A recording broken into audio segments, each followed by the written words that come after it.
오늘도 하나님을 찾으시는 성도님들을 주님의 이름으로 환영합니다. 이 시간 샘물의 기도로 함께 기도하시겠습니다. 마음 모아 샘물의 기도를 하나님께 드립니다.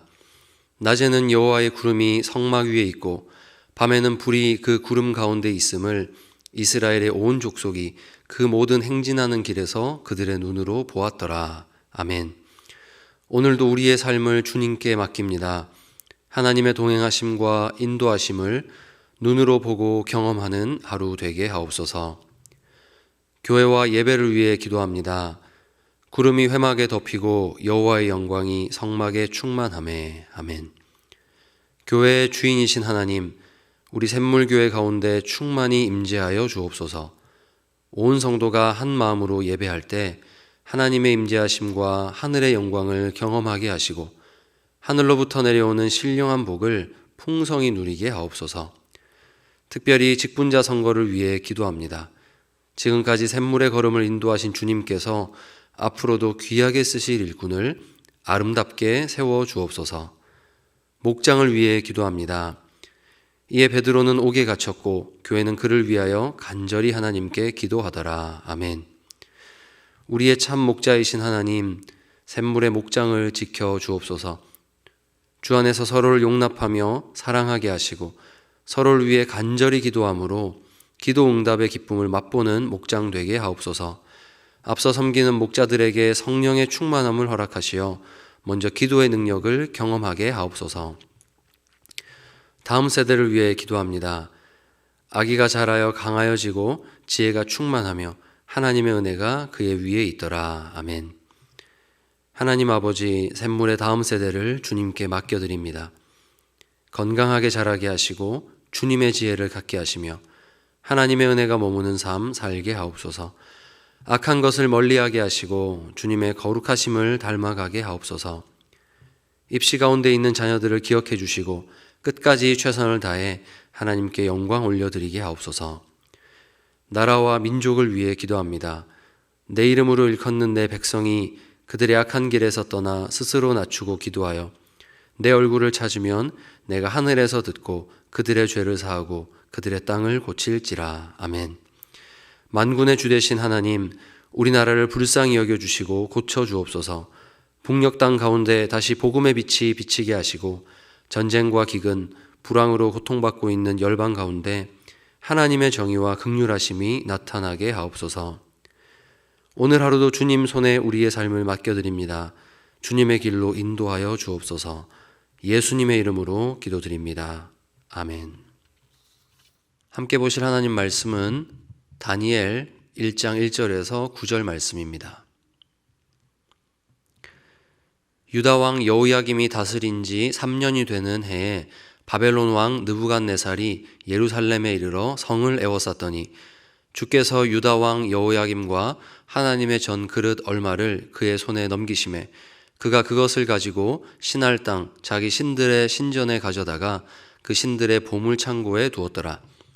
왕이 환관장 아스부나스에게 말하여 이스라엘 자손 중에서 왕족과 귀족 몇 사람 곧 흠이 없고 용모가 아름다우며 모든 지혜를 통찰하며 지식에 통달하며 학문에 익숙하여 왕궁에 설만한 소년을 데려오게 하였고 그들에게 갈대아 사람의 학문과 언어를 가르치게 하였고 또 왕이 지정하여 그들에게 왕의 음식과 그가 마시는 포도주에서 날마다 쓸 것을 주어 3년을 기르게 하였으니 그 후에 그들은 왕 앞에 서게 될 것이더라. 그들 가운데는 유다 자손 곧 다니엘과 하나냐와 미사엘과 아사랴가 있었더니 환관장이 그들의 이름을 고쳐 다니엘은 벨드사살이라 하고 하나냐는 사드락이라 하고 미사엘은 메삭이라 하고 아사랴는 아벳느고라 하였더라.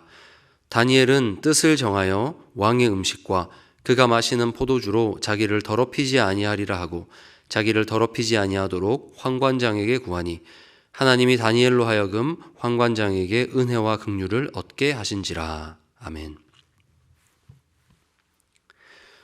오늘은 뜻을 정하여라는 제목으로 함께 하나님 말씀의 은혜를 나누고자 합니다. 여러분, 우리는 오늘부터 이제 다니엘서를 묵상하게 됩니다. 이것은 하나님의 백성들이 망하여 포로로 끌려가는 이런 암울한 시절에 대한 말씀인데요. 그렇기 때문에 참 무거운 주제가 많을 것 같습니다. 그러나 이 나라가 망하고 희망이 없어 보이는 이 시기에도 하나님께서 어떻게 하나님의 나라를 확장해 가시고 또 성도는 어떤 삶을 살아야 하는지가 이 말씀을 통해서 잘 나타난다고 생각합니다. 그래서 오늘도 우리가 성도로서 어떻게 하나님 나라를 세우는 삶을 살아야 하는지 귀한 교훈을 얻는 이 시간 되기를 바랍니다. 우리가 함께 살펴볼 첫 번째는 유다가 망한 것이지 하나님의 나라가 망한 것은 아니라는 사실입니다. 여러분, 유다가 망할 때까지 갖고 있던 헛된 신앙이 있는데 그것은 그들의 조상이 아브라함이기 때문에 하나님은 언제나 자기들의 편이시고 그래서 이 나라는 하나님의 나라로 불리는 이 나라는 절대로 망할 리 없다라는 것입니다. 심지어 그들에게는 하나님이 자기 이름을 두려고 만드신 성전이 있었고요. 오랜 시간 다듬어지면서 그 어떤 나라들보다 성대하게 드리는 제사 제도가 있었습니다. 그리고 이루다 말할 수 없는 빛나는 믿음의 조상들이 이 이스라엘 백성들에게는 참 많았습니다. 그런데 지금 이 망해가는 시점에서 유다 백성들에게는 정말 찬란했던 그 믿음을 가졌던 그런 선조들의 모습은 결국 찾아볼 수가 없었습니다. 그저 우리 선조가 이렇게 대단했다라는 역사만 가지고 있었죠. 성전도 건물만 남아있을 뿐이었습니다. 껍데기만 남아있을 뿐 그 안에 알맹이는 아무것도 가지지 못한 그런 처참한 신세로 유다 백성들은 살고 있었던 거죠. 이름은 있지만 본질이 없는 것. 여러분, 오늘 우리 삶에서도 돌아보아야 될 굉장히 중요한 주제라고 생각합니다. 과거에 하나님께서는 이스라엘을 불러내시면서 선택하게 하셨습니다. 내가 애굽 사람에게 어떻게 행하였는지, 내가 너희를 독수리 날개로 업어서 이곳까지 어떻게 인도해냈는지 너희가 다 보았다.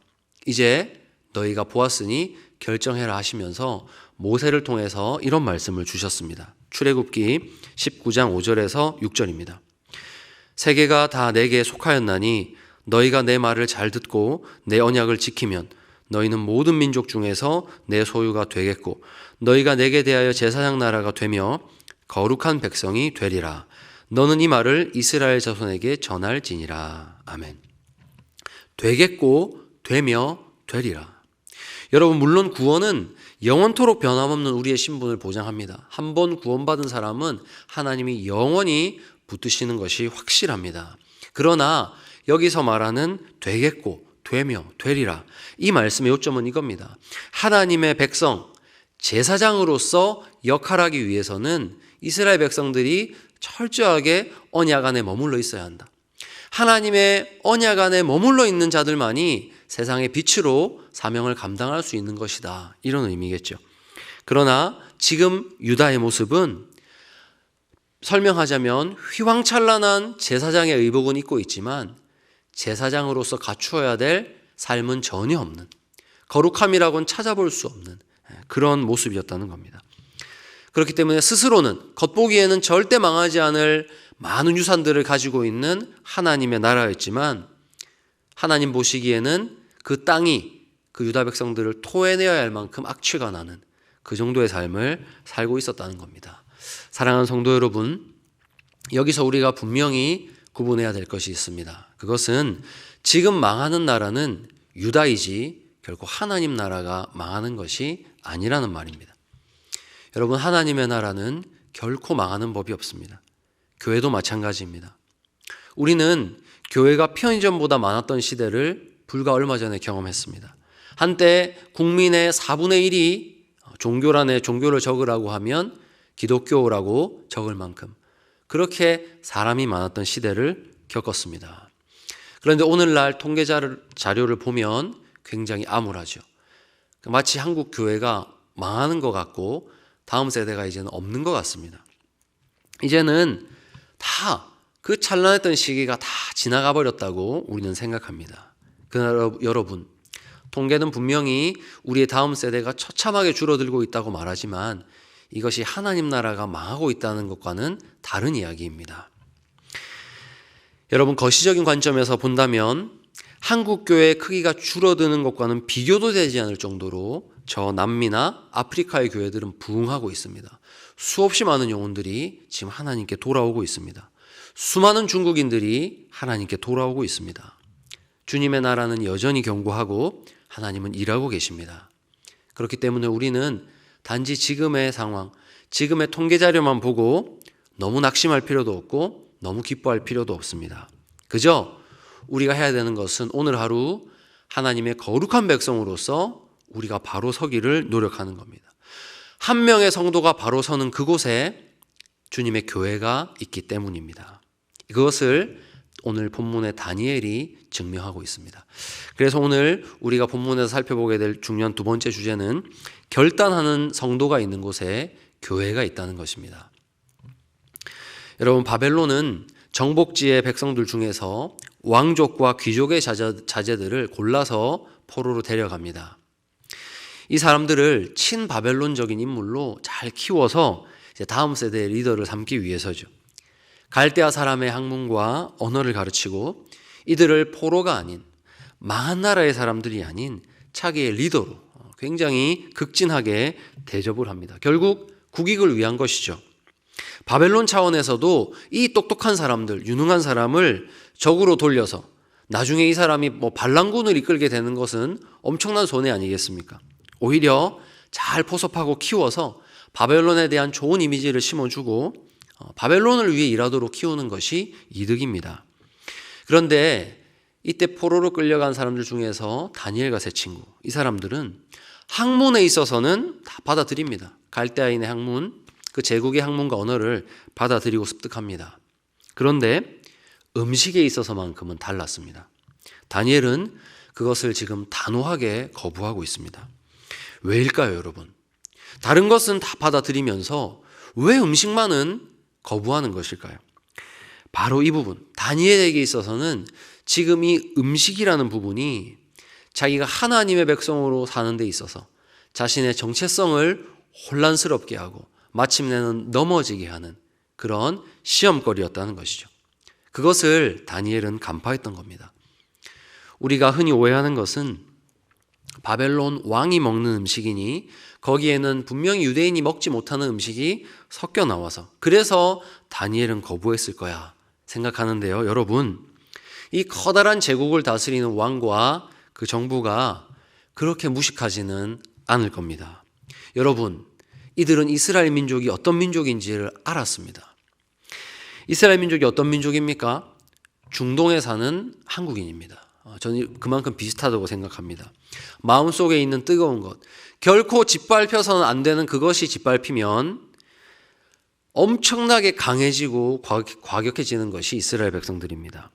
그것을 짓누르려면 할수록 더욱더 강해지는 것이 이스라엘 민족입니다. 이것이 우리 일제강점기 시대를 이겨냈던 우리 선조들의 모습과 많이 닮은 것 같습니다.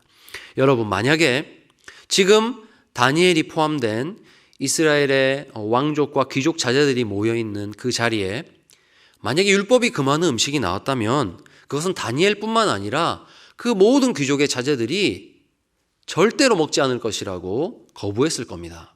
왜냐하면 이 당시의 왕족과 귀족은 그들이 가장 중요하게 배우는 학문이 바로 율법이었기 때문이죠. 철저하게 율법적 교육을 받은 자들이 이들이기 때문입니다. 여러분, 한 가지 예를 들어보자면 시대가 지금 다니엘로부터 조금 더 후대의 일이지만 헬라 시대 때 이스라엘에 이런 일이 있었습니다. 헬라 문화에 심취한 왕이 이스라엘을 정복한 때가 있었습니다. 그는 이 문화를 이스라엘 땅 가운데서도 아주 퍼뜨리고 싶었던 것이죠. 그래서 율법이 금하는 음식도 좀 먹게 하고 좀 이 헬라 문화, 이 수준 높은 문화를 좀 받아들여라 하면서 막 널리 반포했어요. 그런데 이스라엘 사람들은 절대 율법이 금하는 음식은 절대로 안 먹는 거예요. 그래서 한 마을에서 한 날에 어머니와 5 아들이 죽는 사건이 발생한 적이 있습니다. 왕이 부릅니다.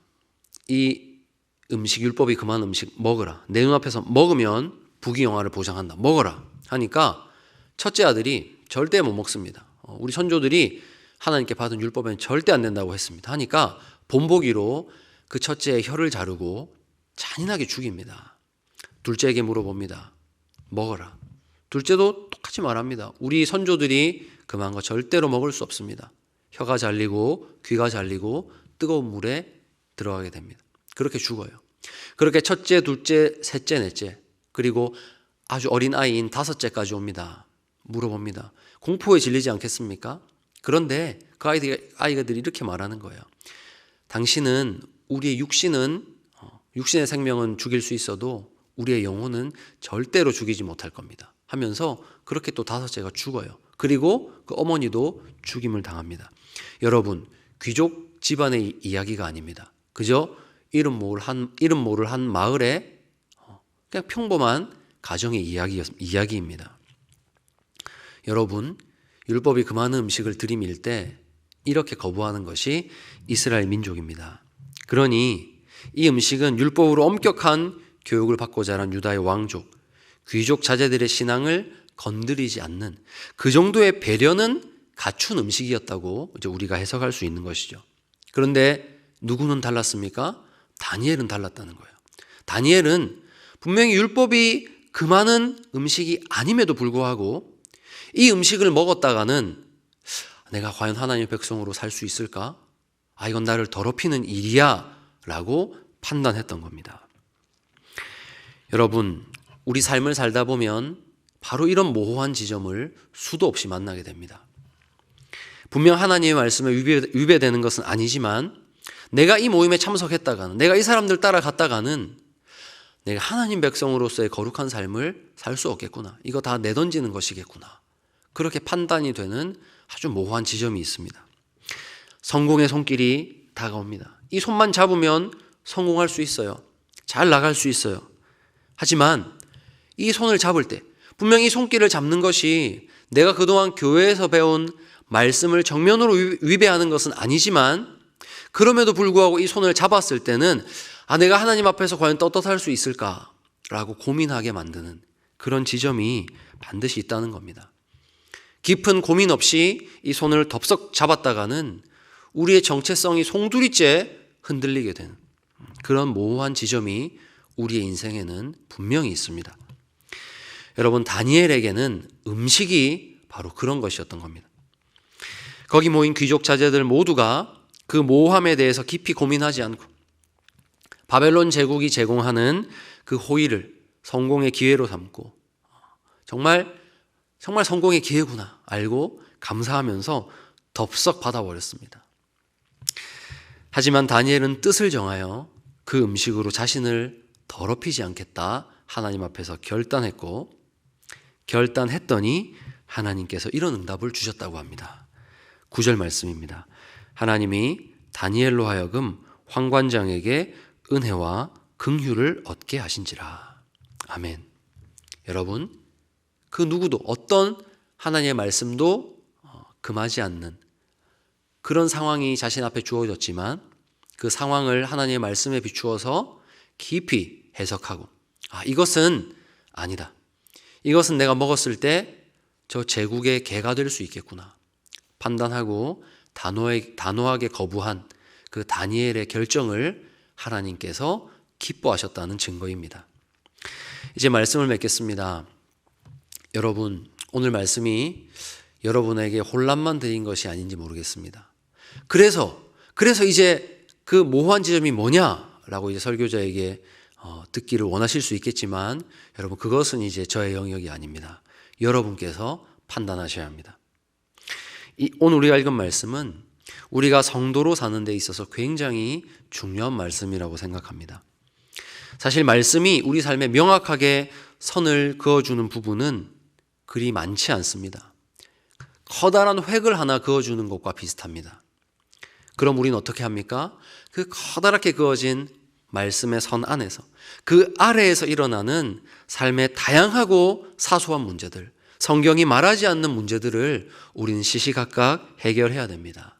바로 이 일을 제가 아닌 우리 담임 목사님이나 장로님들이 아닌 여러분 자신이 직접 하셔야 한다는 겁니다. 그리고 우리 삶에 있어서 유혹이란 바로 성경이 명확히 말하지 않는 그 모호한 지점에서 무수히도 많이 찾아오는 것입니다. 거기서 우리를 하나님의 백성으로 살지 못하도록 하고 거룩한 교회로 살지 못하도록 넘어뜨리려고 하는, 더럽히려고 하는 악한 손길들이 많이 다가올 때 우리는 그것을 분별해내고 하나님 앞에서 결단하고 우리 자신을 지켜야 하는 겁니다. 여러분, 오늘도 여러분의 삶 가운데 찾아오는 이 악한 유혹들, 이 모호한 유혹들을 주의 말씀 가운데서 빛을 받아서 바르게 분별해내시는 여러분 되시기를 축복합니다. 여러분, 우리가 깨어 있어야 하고 마음속에서 들려오는 하나님의 말씀을 가지고 바르게 살기 위해서 씨름해야만 이 싸움 싸울 수가 있습니다. 사랑하는 성도 여러분, 오늘 말씀을 보면 소수이지만 한 명의 사람이고 다니엘과 세 친구, 너무나 소수의 사람이지만 이들이 거룩한 성도로 살기 위해서 뜻을 정할 때 하나님께서 그들 가운데 역사하시고 하나님의 나라의 역사를 이어가시고 확장하시는 것을 이제 우리는 앞으로 보게 될 것입니다. 이 한 사람, 결단하는 한 사람에게 하나님께서 은혜와 긍휼을 베푸십니다. 그리고 이런 성도들이 있는 곳에 주님의 교회가 있는 것입니다. 여러분, 세상이 주는 기회 덥석덥석 다 잡지 마시고 그것이 과연 하나님의 백성으로 살 수 있는 길인지 분별하는 여러분 되실 때 하나님의 나라는 오늘도 확장되어 갈 것입니다. 그리스도인으로서 양심의 자유가 보장되는 길이 맞는지, 그 길이 맞는지를 늘 살피면서 세상에서는 불안해 보이는 길일지 몰라도 하나님의 은혜와 긍휼이 약속되어 있는 그 안전한 길로 걸으시는 여러분 되시기를 축복합니다. 오늘도 우리 눈에는 다 보이지 않지만 하나님께서 살아계시고 하나님은 그런 성도들을 통하여서 하나님의 나라를 확장하고 계십니다. 그러므로 오늘도 이 말씀 붙잡고 승리하시는 여러분 되시기를 주님의 이름으로 축복합니다. 이 시간 한 가지 제목으로 합심해서 기도하겠습니다. 하나님, 분별하게 하여 주시고 결단하게 하여 주옵소서. 뜻을 정하여서 세상 가운데 거룩한 교회로 서는 우리들이 되게 해달라고 이 시간 합심해서 기도하시겠습니다.